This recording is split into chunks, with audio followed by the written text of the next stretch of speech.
Hello everyone, my name is Ankush Bhatt and I welcome you to the short demo in which I'll explain you about the steering parameter scrolling behavior and how we use it in Tosca.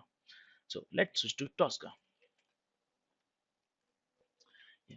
As you can see that I have made one test case of scrolling behavior in which I just click on the automobile link present in the Tricentis vehicle insurance application.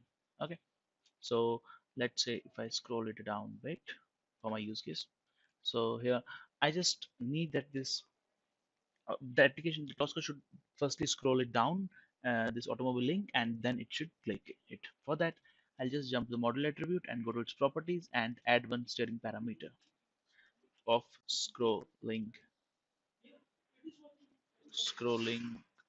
behavior, and I'll keep it as bottom. So so that Tosca will scroll it to the bottom and click there.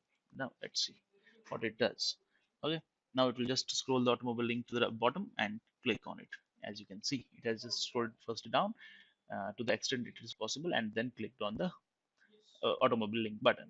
Same is applicable, say if we just go to properties and press like say top, or we can keep it means say center.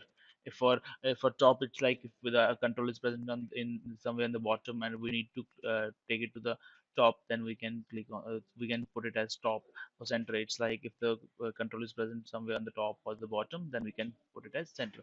So this is how scrolling behavior steering parameter works. Thank you.